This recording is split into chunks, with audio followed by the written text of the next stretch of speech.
सर्वज्ञशाला की इस online class में मैं अमित आप सभी भाइयों बहनों का स्वागत एवं अभिनंदन करता हूं। जैसा कि हमारी पूर्व की कक्षाएं जिसमें हम प्रश्नों के माध्यम से विस्तृत परिचर्चा देख रहे थे, उसी अनुक्रम में आगे बढ़ते हुए आज हम इस कक्षा में उपस्थित हुए हैं। तो सभी भाइयों बहनों से अनुरोध है कि पूर्ण मनोयोग से प्रत्येक प्रश्न को देखिएगा और उत्तर निकालने का प्रयास करिएगा। तो समय की मर्यादा और उसका सम्मान करते हुए हम बिल्कुल भी विलंब नहीं करेंगे और प्रारंभ करते हैं आज की कक्षा को और देखते हैं किस प्रकार के प्रश्न इसमें समाहित हैं। प्रत्येक प्रश्न की विस्तृत व्याख्या भी देखने का प्रयास करेंगे। आइए बढ़ते हैं अपने पहले प्रश्न की तरफ। ये हमारा पहला प्रश्न है कि भारत में किसके चुनाव में आरक्षित स्थानों को चक्रानुक्रम से भरे जाने का प्रावधान किया गया है।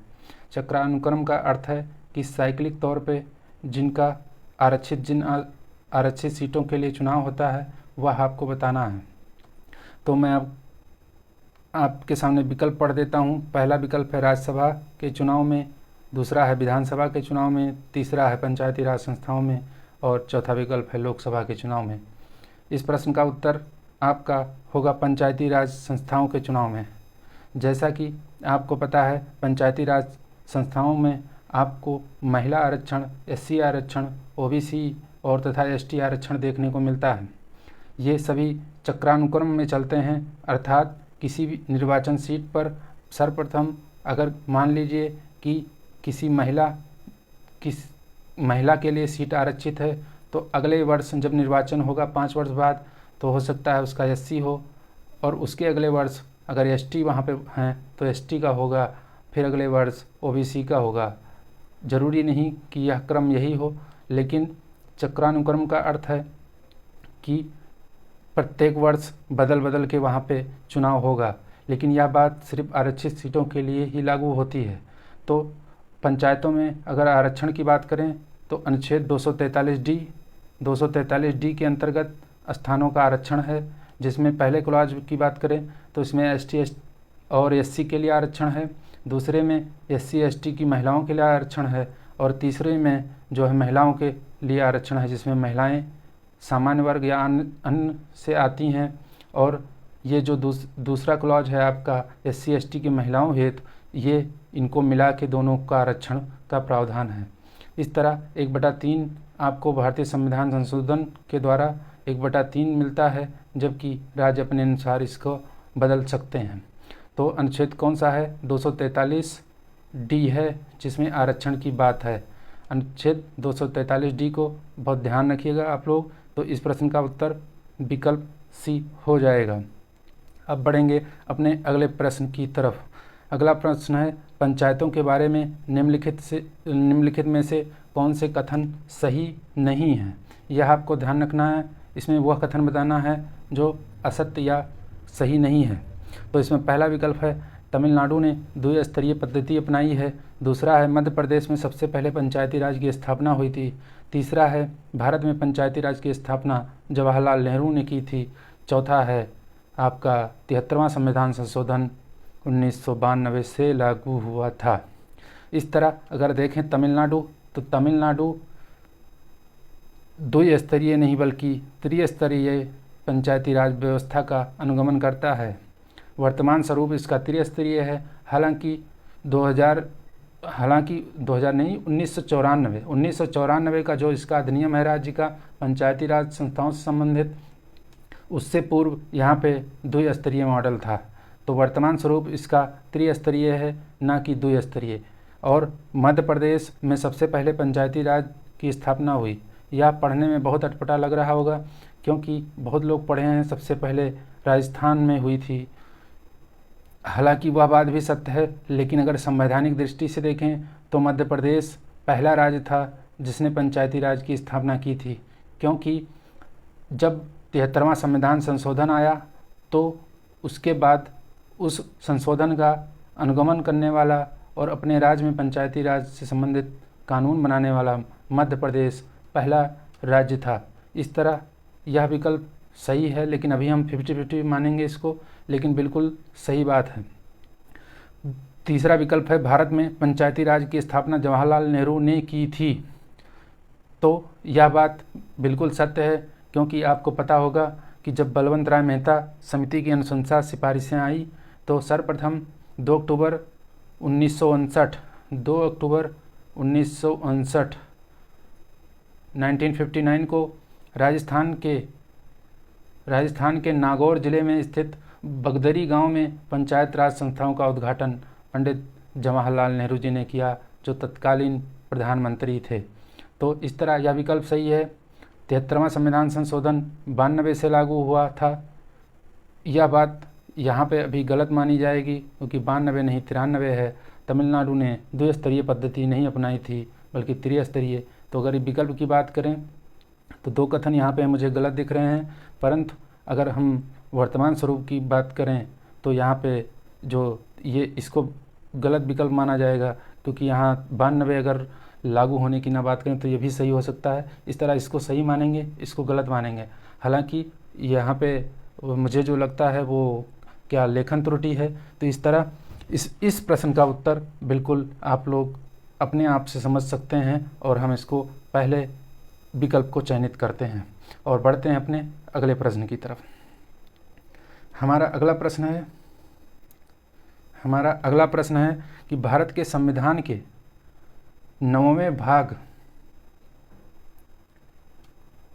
एक मिनट में थोड़ा सा पिछले प्रश्न पे थोड़ा मध्य प्रदेश कहाँ गया, हाँ ये मध्य प्रदेश की अगर बात करें तो जैसा कि मैं बता चुका हूँ कि इसमें आपका जो 73वां संविधान संशोधन हुआ तो उसके बाद पहला राज्य था। यह बात इसमें सही है, और इसने जो है अपने यहाँ के पंचायती राज अधिनियम को अधिनियमित किया, और वह अधिनियम 1993 में ही बना था, और जिसको 1994 में इसने लागू कर दिया। तो आप लोग एक ध्यान रखिएगा। हालांकि अगर संवैधानिक दृष्टि से बात ना करें तो पहला राज्य हम लोग देखेंगे कि अगर राज्य की बात करेंगे तो वह राज्य होगा आपका आंध्र प्रदेश, क्योंकि आंध्र प्रदेश ने जब पंडित जवाहरलाल नेहरू जी द्वारा उद्घाटन राजस्थान में किया गया एक गांव में, तो इन्होंने अपने राज्य में इसको पूरा लागू कर दिया था। तो पहला राज्य यह होगा। लेकिन संवैधानिक तरीके से अगर बात करें संविधान संशोधन के बाद तो मध्य प्रदेश पहला राज्य होगा। अगर वैसे देखें नॉर्मल तरीके से तो वह राज्य नहीं था, वह एक पर्टिकुलर डिस्ट्रिक्ट था, ज़िला था और एक गांव था, जहां पे उसका उद्घाटन किया गया था नेहरू जी द्वारा 2 अक्टूबर 1959 को। और 1959 में इस उद्घाटन के बाद ही आंध्र प्रदेश ने अपने यहाँ इस व्यवस्था को अपनाया था। इस तरह इस प्रश्न को आप लोग अच्छे से समझ गए होंगे। अब अगला प्रश्न देख लेते हैं। भारत के संविधान के 9वें भाग के अधीन पंचायती राज व्यवस्था किन राज्यों में लागू नहीं होती है? जैसा कि आपको पता है कि 9वां भाग एवं 11वीं अनुसूची जो है वह 73वें संविधान संशोधन अनुसूची 11 और भाग कौन सा 9, अनुसूची 11 भाग 9 73वां संविधान संशोधन 1992 के द्वारा जोड़ा गया था। और इस अनुसूची में आपको इस अनुसूची के अंतर्गत इस संशोधन के द्वारा आपका 243 से लेके 243 ओ तक के अनुच्छेद सम्मिलित किए गए थे, 243 ओ। और इसी अनुच्छेद के अंतर्गत आपको देखने को मिलता है 243 एम अनुच्छेद जो है वह कुछ क्षेत्रों जैसे जनजातीय और शेड्यूल्ड एरिया जो अनुसूचित क्षेत्र हैं उसमें पंचायती राज व्यवस्था के लागू न होने का प्रावधान मिलता है। तो ऐसे प्रावधान किन राज्यों में पूर्णतः लागू नहीं है? तो वह राज्य हैं आपके मेघालय, नागालैंड और मिजोरम। यहाँ पे बिल्कुल भी लागू नहीं है। यहाँ पे सिर्फ जनजातीय परिषद चलती है, क्योंकि यहाँ पूरा क्षेत्र जनजातीय निवासियों का है। इसी अनुच्छेद में 243 एम के अंदर ही कुछ राज्य जैसे मणिपुर आदि के कुछ पर्वतीय क्षेत्र हैं जो कि इस जनजातीय परिषद के द्वारा ही संचालित होते हैं। हालांकि पूरा राज्य ऐसा नहीं है कि वहाँ पे पंचायती राज व्यवस्था नहीं है, लेकिन ये जो 3 राज्य हैं आपको विकल्प सी में दिख रहे हैं, यहाँ पे ये 9वें भाग के अधीन पंचायती राज व्यवस्था संचालित नहीं होती है।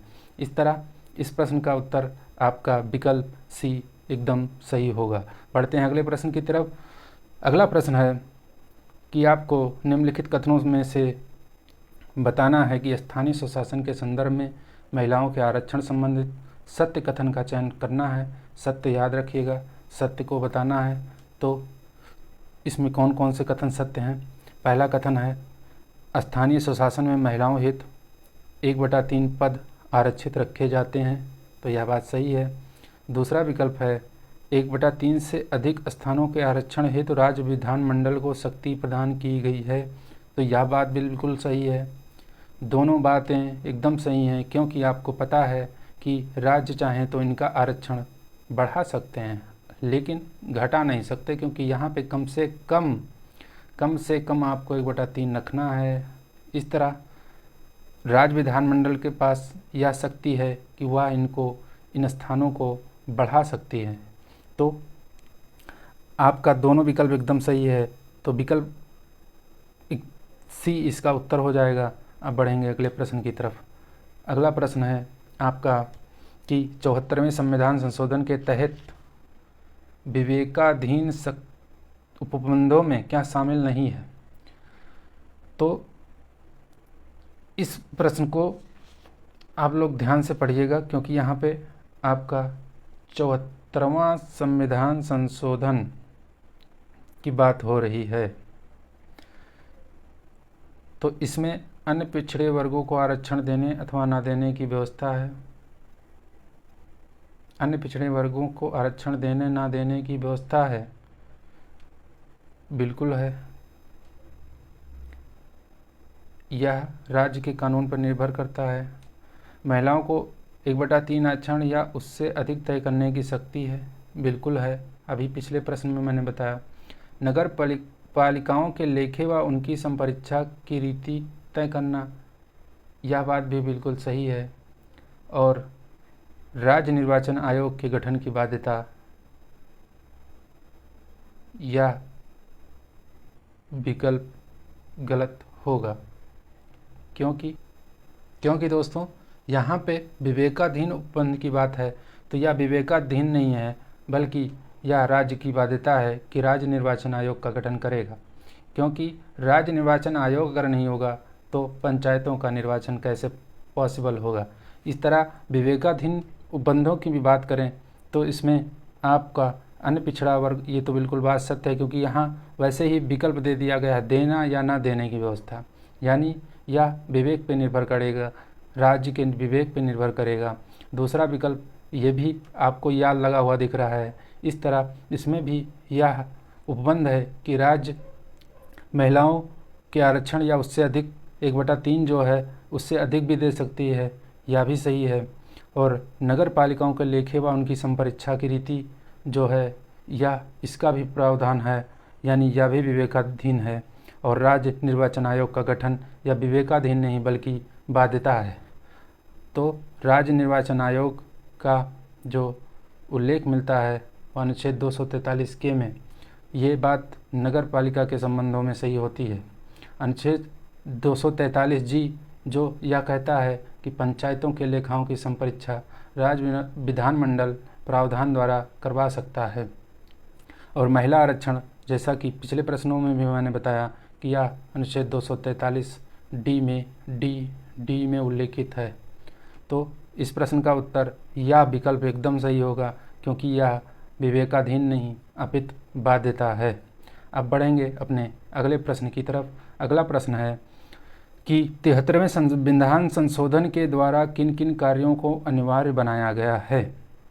आपको बताना है कि कौन कौन से कार्य 73वें संविधान संशोधन के माध्यम से अनिवार्य हैं। तो ग्राम सभा का गठन बिल्कुल अनिवार्य है। ग्राम पंचायती संबंधी कानून है, तो बिल्कुल ग्राम सभा का गठन नहीं होगा तो कैसे इसका उद्देश्य पूरा होगा। तो यह बात सही है।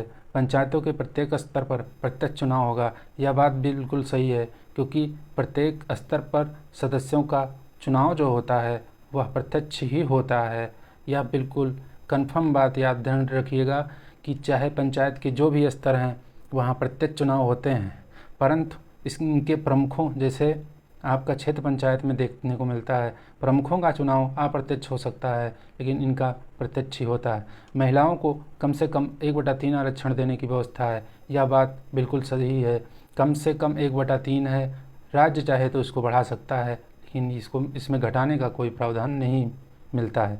इस तरह यह विकल्प भी सही है। 5 वर्ष के निश्चित कार्यकाल तथा विघटन की स्थिति में 6 माह के भीतर चुनाव कराने की व्यवस्था है। तो यह बात बिल्कुल सत्य है। 5 वर्ष का कार्यकाल होगा, अगर पंचायत उससे पहले विघटित हो जाती है तो विघटन के बाद 6 माह के अंदर अनिवार्य रूप से चुनाव करा लिया जाता है। अगर कार्यकाल 6 माह से कम बचा हुआ है, यानी मान लीजिए 4 वर्ष और 7 महीने पूरे हो चुके हैं कार्यकाल के, तो बचे हुए 3 माह 5 माह यानी 4 वर्ष 7 माह अगर पूरे हो गए हैं तो बचे 5, अगर 6 माह से कम है तो 5 वर्ष के लिए चुनाव कराना या ना कराना कोई बाध्यता नहीं होगी। इस तरह इसमें आपके चारों विकल्प एकदम सही हैं। अगर बात करें ग्राम सभा के गठन की, तो इसका परिभाषा का उल्लेख मिलता है आपको अनुच्छेद 243 में, और ग्राम सभा की शक्ति जो मिलती है, यानी ग्राम सभा की क्या शक्तियाँ हैं, वह 243A के अंदर लिखी गई हैं। और पंचायतों की अवधि जो होगी वो 5 वर्ष होगी, और ये संबंधी बातें जो हैं वो अनुच्छेद 243E में उल्लेखित हैं। इस तरह इस प्रश्न में देखें तो सारे विकल्प एकदम सही हैं, और इसका उत्तर जो होगा वो डी विकल्प होगा। तो छठे प्रश्न का डी विकल्प एकदम सही है। अब बढ़ेंगे अगले प्रश्न की तरफ। अगला प्रश्न है, भारतीय संविधान के 73वें संशोधन के संदर्भ में कौन सा कथन सही है? सही कथन बताने हैं आपको। तो इसमें आपका पहला कथन है, इसमें पंचायतों को स्वशासन की संस्था स्वीकार किया गया है। और दूसरा कथन है आपका, इसमें शहरी स्थानीय सरकार को स्वशासन की संस्था स्वीकार किया गया है। तो 73वां संविधान संशोधन, जैसा कि आपको पता है कि यह पंचायतों, ग्राम पंचायतों से संबंधित है। इसमें जो है किसी शहरी निकाय की बात नहीं है। यह पहला विकल्प, इसमें पंचायतों के स्वशासन की संस्था स्वीकार किया गया है, यही विकल्प सही होगा। शहरी की बात जो है वो आपको 74वें में देखने को मिलती है। इस तरह इस प्रश्न का उत्तर पहला ही विकल्प सही है। तो विकल्प उत्तर से क्या होगा? सी विकल्प केवल एक सही है। अब बढ़ते हैं अगले प्रश्न की तरफ। अगला प्रश्न हमारा, वह न्यूनतम जनसंख्या कितनी है जिसके नीचे 73वें संविधान संशोधन अधिनियम के उपबंध के अनुसार मध्यवर्ती स्तर पर पंचायतें गठित नहीं की जा सकती हैं? तो जैसे मान लीजिए कि किसी राज्य की जनसंख्या कम है, तो वहाँ पे क्या ज़रूरत है कि 3 स्तरीय पंचायती राज व्यवस्था को सम्मिलित किया जाए? तो वहाँ पे आपको यह छूट मिलती है कि जो मध्यवर्ती स्तर है उस पर पंचायतें नहीं गठित की जाएं। और यह जनसंख्या जो रखी गई है वह मानक जनसंख्या है 20 लाख, और इसका उल्लेख जो है अनुच्छेद 243B में, अगर इसका बी में, डी नहीं बी है, और इसका दूसरा पॉइंट देखेंगे, दूसरा पॉइंट, तो उसमें लिखा है मध्यवर्ती स्तर पर पंचायत का गठन नहीं अगर वहाँ की जनसंख्या 20 लाख से कम है। तो क्या भारत के किसी राज्य में 20 लाख से कम है? हाँ, कई राज्यों में है, 2-3 राज्यों में है, जैसे सिक्किम, मिजोरम आदि में।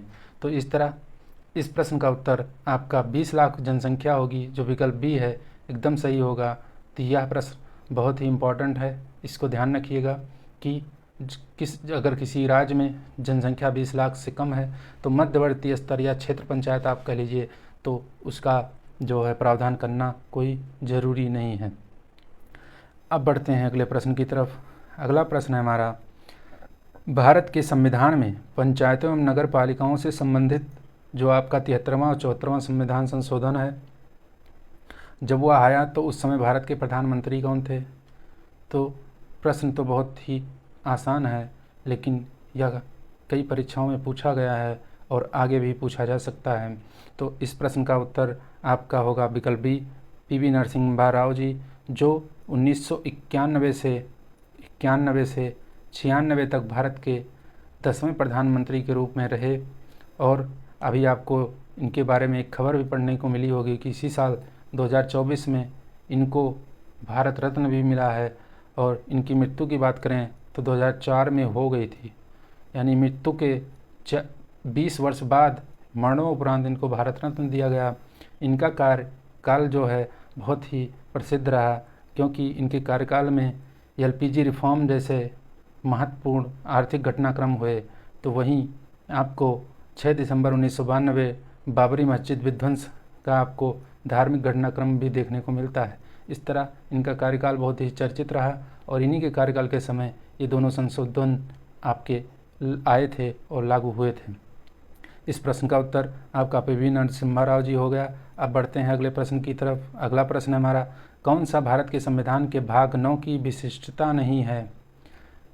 भाग 9 के विशिष्टता निम्नलिखित में से कौन सी नहीं है? विकल्प को ध्यान से पढ़ते हुए उत्तर को चयनित करिएगा। तो इसमें पहला है पंचायतों के लिए 5 वर्षीय कार्यकाल, यह विशेषता नहीं है, यह विशिष्टता है। पंचायत की सदस्यता के लिए अनुसूचित जात, अनुसूचित जनजात के लिए आरक्षण का प्रावधान, यह भी है। पंचायत या ग्राम मध्यवर्ती के सभी स्थानों के लिए अप्रत्यक्ष चुनाव, अप्रत्यक्ष चुनाव कहाँ है भाई? सभी स्तरों के जो आपके सदस्यों का चुनाव होता है वो अप्रत्यक्ष नहीं बल्कि प्रत्यक्ष होता है। पिछले प्रश्न की व्याख्या में मैंने बता दिया कि इसका प्रत्यक्ष होता है। तो इस तरह से यह विकल्प गलत होगा। अगला विकल्प भी पढ़ लेते हैं कि अगला विकल्प है महिलाओं के लिए कम से कम 1/3 स्थानों का आरक्षण, यह भी बात सत्य है। तो इस तरह इस प्रश्न का उत्तर आपका क्या हो जाएगा? विकल्प सी हो जाएगा। यहाँ पे अप्रत्यक्ष नहीं प्रत्यक्ष चुनाव होता है, इसलिए ध्यान रखिएगा। इसलिए यह प्रश्न, इस प्रश्न का उत्तर विकल्प सी होगा। अगला प्रश्न हमारा 73वां संशोधन अधिनियम की आधारभूत विशेषताएं हैं। आपको 73वें संशोधन अधिनियम की विशेषताएं बतानी हैं। तो पहला विकल्प है ग्राम मध्यवर्ती तथा जिला स्तरों पर पंचायतों की त्रिस्तरीय संरचना का उपबंध मिलता है, बिल्कुल मिलता है। बलवंत राय मेहता की समिति की अनुशंसा पर यह त्रिस्तरीय मॉडल अपनाया गया था, तो यह सही है। दूसरा विकल्प है अनुसूचित जातियों और अनुसूचित जनजातियों और महिलाओं के लिए पंचायतों के सभी स्तरों पर स्थानों का आरक्षण है। क्या यह बात सही है? यह बात भी बिल्कुल सही है, स्थानों का आरक्षण आपको मिलता है। और फिर अगला विकल्प है राज्य निर्वाचन आयोग के नेतृत्व में पंचायतों के लिए निर्वाचन, यह बात भी राज्य है कि राज्य का निर्वाचन आयोग ही पंचायतों का चुनाव करवाता है, निर्वाचन मंडली या उसकी सूची तैयार करवाता है। ये सारे कार्य राज्य निर्वाचन आयोग के हैं। और अगला विकल्प है संविधान की 11वीं अनुसूची की पुनः स्थापना की गई थी, तो बिल्कुल सत्य बात है। 11वीं अनुसूची की स्थापना आपके 73वें संविधान संशोधन से हुई और इसी के द्वारा 9वें भाग की स्थापना भी हुई। तो इस तरह इस सारे विकल्प एकदम सही हैं। तो इसका उत्तर होगा आपका विकल्प का थोड़ा इधर उधर हो गया, यहाँ देख लीजिएगा, बी कर लीजिए इसको। और इसके सारे विकल्प सही हैं, सारे कथन एकदम सही हैं। अब बढ़ेंगे हम अगले प्रश्न की तरफ। अगला प्रश्न है स्थानीय स्तर पर ग्रामीण मामलों के प्रबंधन में राजनीति का अंतः खेल खत्म हो गया, यह कथन है। और दूसरा जो है आर कारण कि 73वें संशोधन के बाद ग्रामीण स्थानीय संस्थाओं का पुनरुत्थान हुआ। ठीक, इस ऐसे प्रश्नों को जब भी आप पढ़ें तो सर्वप्रथम कारण पढ़िए, कथन को बाद में पढ़िए, कारण को पढ़िए। और कारण पढ़ने के बाद में आपकी जो है क्योंकि लगा के उसका उत्तर निकालने का प्रयत्न करिए। तो 73वें संविधान संशोधन के बाद जो है ग्रामीण स्थानीय संस्थाओं का पुनरुत्थान हुआ, बिल्कुल बात सही है। क्योंकि स्थानीय स्तर पर ग्रामीण मामलों के प्रबंधन में राजनीति का अंतः खेल खत्म हो गया, यह बात भी सही है, यह बात भी सही है। क्या यह दोनों की व्याख्या करता है? तो व्याख्या जानने के लिए आपको मैंने बताया कि पहले कारण पढ़िए और कथन पढ़िए। तो ए आर इसके दोनों सही हैं और इसकी व्याख्या भी करता है। इस प्रश्न का उत्तर विकल्प ए होगा कि 73वें संविधान संशोधन के बाद ग्रामीण स्थानीय संस्थाओं का पुनरुत्थान हुआ, क्योंकि स्थानीय स्तर पर ग्रामीण मामलों के प्रबंधन में राजनीति का अंतः खेल खत्म हो गया। यह कारण आपको ये मिलता है, उसका जो रिजल्ट आया वो ऊपर है। तो इस तरह इस प्रश्न का उत्तर बिल्कुल आपका ए सही हो जाएगा। अब बढ़ेंगे अगले प्रश्न की तरफ। अगला प्रश्न है हमारा किसी ग्राम प्रधान को हटाने के लिए कितने दिन पूर्व सूचना के बाद विशेष बैठक बुलाई जाती है? तो इस प्रश्न में आपको ध्यान रखना है कि इस प्रश्न का उत्तर होगा 15 दिन। और यह उत्तर प्रदेश पंचायती राज अधिनियम जो है, उत्तर प्रदेश पंचायती राज अधिनियम 1947, जिसका 2 बार संशोधन भी हुआ बाद में, लेकिन 1947 मूल कानून था। और इसी की धारा 14 में जो है पद से हटाने संबंधी प्रावधान हैं। और इसमें लिखा गया है कि ग्राम सभा इस बैठक की सूचना, यानी किसी प्रधान को हटाना है तो उसके लिए जो बैठक विशेष बुलाई जाती है, उस बैठक की सूचना 15 दिन पूर्व दी जाएगी।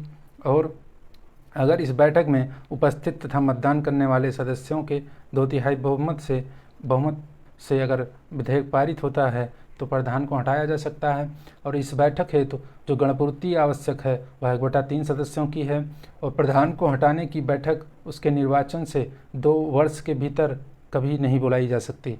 अगर प्रधान अभी नया है तो आप सोचें कि इसको तुरंत हटाने की कुछ व्यवस्था की जाए तो आप नहीं कर सकते हैं। 2 वर्ष तक तो ऐसे आपको प्रावधान ला ही नहीं सकते हैं।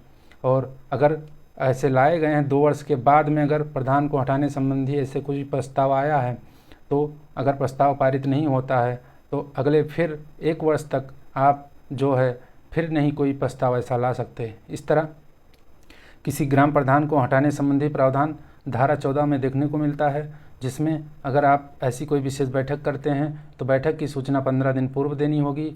और इसके लिए, इस बैठक के लिए गणपूर्ति आपकी जो है, कोरम जो है 1/3 होना चाहिए। और प्रधान को हटाना है तो आप उसके निर्वाचन से 2 वर्ष बीत जाने के बाद ही ऐसा प्रस्ताव लाएंगे।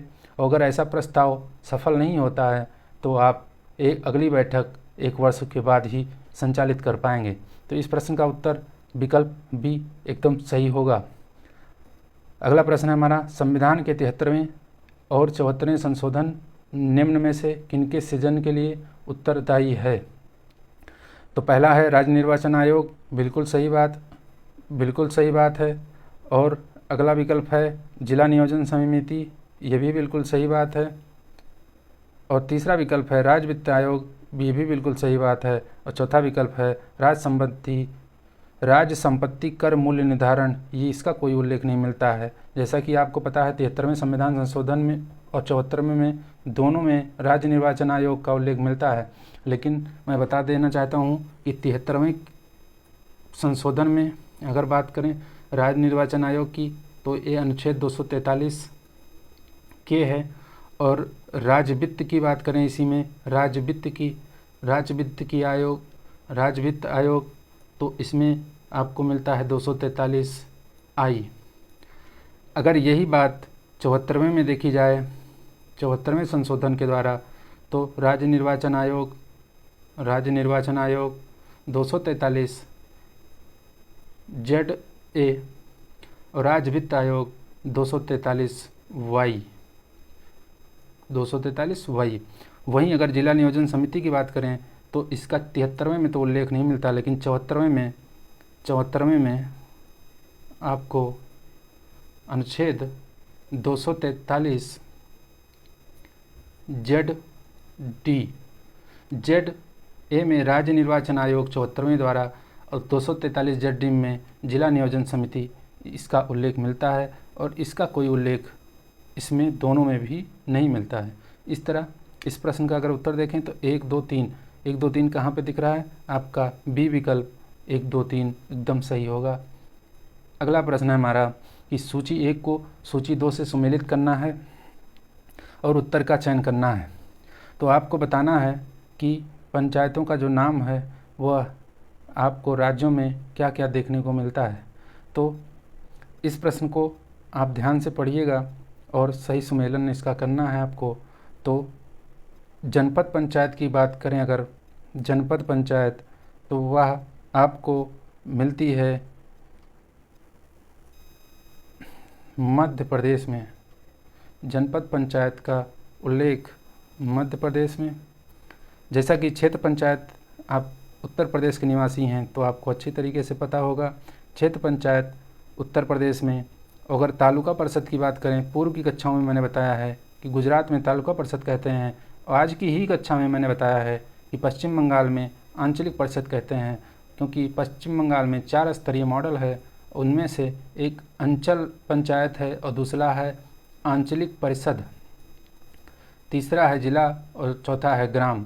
तो इसमें अगर देखें तो एक का C, दूसरे का D और तीसरे का B और चौथे का A। तो C का आपका 1 और D का 2, C का 1 D का 2, C का 1 D का 2। एक मिनट 15 C का 2 D का 1 एक ही विकल्प में है और यह विकल्प यह है। इसका उत्तर हो जाएगा विकल्प C एकदम सही है। बढ़ेंगे अगले प्रश्न पे। उत्तर प्रदेश में पंचायती राज विधि संशोधन विधेयक, जैसा कि मैंने बताया था कि जो उत्तर प्रदेश पंचायती राज अधिनियम है उसका संशोधन 2 बार किया गया। एक तो 1961 में और दूसरा हुआ 1994 में। और यह 94 में 22 अप्रैल 1994 को गजट में प्रकाशित हुआ, यानी लागू हुआ। तो इस प्रश्न का उत्तर विकल्प बी होगा। आप लोग ध्यान रखिएगा, उत्तर प्रदेश पंचायती राज अधिनियम 1947 के संशोधन की बात है। तो इसका 2 बार संशोधन हुआ, एक 1961 और एक 94, और यह 22 अप्रैल 1994 को लागू हुआ था। तो इस प्रश्न का उत्तर विकल्प बी होगा। अगला प्रश्न हमारा कि पंचायतों के राजस्व के निम्न स्रोतों पर ध्यान दीजिए। चलिए ध्यान दिया जाता है। तो पंचायतों के स्रोतों पर ध्यान देना है। वित्त आयोग द्वारा स्थानीय निकाय अनुदान, ये केंद्रीय वित्त है। केंद्रीय सहकारी बैंकों से सहायता, ये भी मिलता ही है। केंद्र द्वारा प्रायोजित योजनाओं हेतु आवंटन, ये भी मिलता है। और राज्य संचित निधि से अनुदान, ये भी देकर उसके स्रोतों में बढ़ाया जाता है। जैसा कि आपको पता है, केंद्रीय वित्त आयोग अनुशंसा करता है और वह बंटवारा करता है राजस्व में। तो वित्त आयोग द्वारा बिल्कुल स्थानीय निकाय को अनुदान दिए जाएंगे। और केंद्रीय सहकारी बैंक भी आपके पंचायतों में जो है आय के स्रोत में वृद्धि करते हैं। और केंद्र द्वारा प्रायोजित योजनाएं ये तो बिल्कुल करती हैं। और राज्य संचित निधि से तो सहायता दिया ही जाता है। और नाबार्ड जो है वो नाबार्ड आय की स्रोत में वृद्धि नहीं करता, क्योंकि नाबार्ड का कार्य जो है वह ऋण देना है। और यह ऋण ग्रामीण अंचलों के लिए, ग्रामीण क्षेत्रों के लिए दिया जाता है। और यह ऋण किसी को भी प्राप्त हो सकता है। तो यह आय स्रोतों पर इसका कोई वो प्रभाव नहीं है नाबार्ड का। तो इस तरह इसका ये तो विकल्प गलत होगा। ये सही है, ये सही है, ये सही है और ये सही है। 4 उपरोक्त विकल्प बिल्कुल सही हैं। तो इस प्रश्न का उत्तर विकल्प ए हो जाएगा। जैसा कि नाबार्ड आपको जानते ही हैं कि ग्रामीण क्षेत्रों में विकासात्मक ऋण प्रदान करता है। और इसकी स्थापना की बात करें तो 12 जुलाई 1992 को हुई थी। 1992 को हुई थी। तो इस प्रश्न का उत्तर विकल्प ये सही है। अगला प्रश्न है कि 11वीं अनुसूची में कौन से विषय सूचीबद्ध हैं।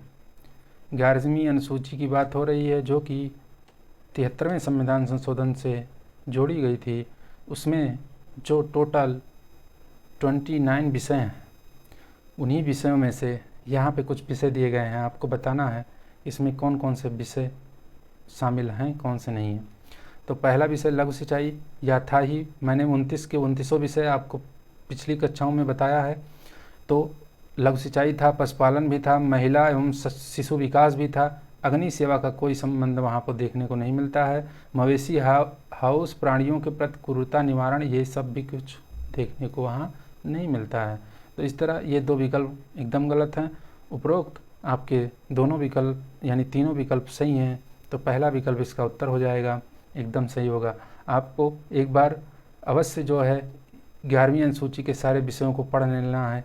वो अगर 1-2 बार पढ़ लेंगे तो वो दिमाग में रहेगा कि ऐसे विषय पढ़ने के बाद, क्वेश्चन को पढ़ने के बाद आप उसका उत्तर निकालने में सक्षम हो जाएंगे। तो अब बढ़ते हैं अगले प्रश्न की तरफ।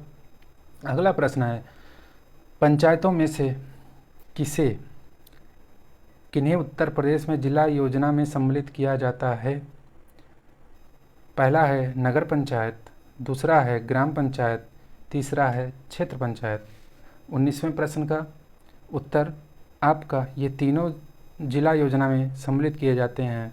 जैसा कि आपको पता है कि जो है ज़िले से ही सारे, चाहे वो नगर पंचायत का कार्य हो या ग्राम पंचायत का हो या क्षेत्र पंचायत का, ये संचालित होते हैं। और ज़िले में एक जिला समिति होता है जिसके द्वारा ज़िले की संपूर्ण विकास की योजना तैयार की जाती है। जैसे स्कूल शिक्षा, लोक स्वास्थ्य आदि मुद्दों को ध्यान में रखते हुए विकास की योजना तैयार की जाती है और उनका संचालन किया जाता है। तो जिला योजना में ये सभी सम्मिलित हैं। नगर पंचायत ये जो है नगर पंचायत, इसको आप देख के घबरा मत जाइएगा, ये भी जिला योजना में ही सम्मिलित किया जाता है। ग्राम पंचायत तो किया ही जाता है और क्षेत्र पंचायत भी किया जाता है। तो इस प्रश्न का उत्तर आपका तीनों विकल्प इसमें सम्मिलित हैं और इस तरह इसका उत्तर डी हो जाएगा। अगला प्रश्न है कि 4 स्तरीय पंचायती राज का सुझाव किस समिति ने दिया था। तो इस प्रश्न का उत्तर आप लोगों के लिए बेहद सरल हो गया होगा। हालांकि समिति के बारे में मैंने नहीं बताया, लेकिन एक राज्य ऐसा है जिसने 4 स्तरीय पंचायती राज व्यवस्था को अपनाया है। हालांकि वह जो इस समिति द्वारा 4 स्तर बताए गए थे उसके अनुरूप नहीं है, अपितु 4 स्तरीय मॉडल जरूर है। इस तरह इस प्रश्न का उत्तर जो है वो समिति के तौर पर अगर देखें तो इस प्रश्न का उत्तर GV राव समिति ने ऐसी अनुशंसा की थी।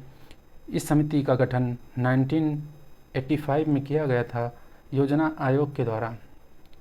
आपको पहले भी मैं बता चुका हूँ कि इसी समिति ने पंचायतों को बिना जड़ के घास बताया था। पंचायतों को क्या बताया था? बिना जड़ के घास बताया था। पंचायतों को बिना जड़ के घास। और इस समिति ने 4 स्तरीय मॉडल की अनुशंसा की थी और इन चारों स्तर की व्याख्या यहाँ भी मैं कर देता हूँ। ये 4 स्तर कौन कौन से थे? तो इसमें पहला था राज्य परिषद। दूसरा था आपका जिला परिषद, और तीसरा था आपका मंडल स्तर पर मंडल पंचायत था। ये परिषद है। फिर था आपका ग्राम स्तर पर गांव सभा। तो यह 4 स्तरीय मॉडल की अनुशंसा GV राव समिति द्वारा की गई। हालांकि इनकी अनुशंसाओं को सरकार द्वारा स्वीकार नहीं किया गया। फिर भी अगर देखें वर्तमान में तो 4 स्तरीय मॉडल आपको पश्चिम बंगाल में देखने को मिलते हैं, लेकिन वहाँ पे इस समिति की रूपरेखा के अनुरूप मॉडल नहीं है।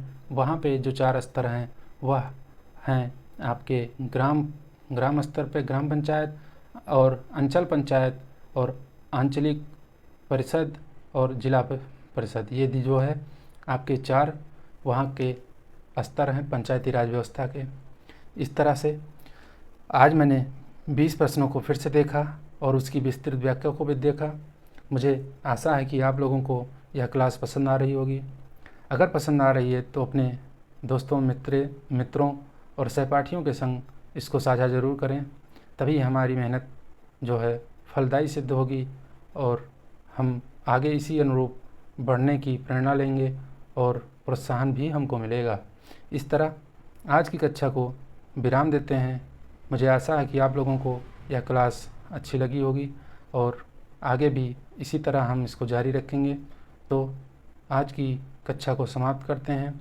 आप सबका मैं पुनः जो है आभार प्रकट करता हूँ और धन्यवाद देता हूँ कि आप लोग इतने गहनतापूर्वक कक्षा को देख रहे हैं। तो मिलते हैं हम अगली कक्षा में। तब तक के लिए सभी भाइयों को राधे राधे, जय श्री कृष्ण।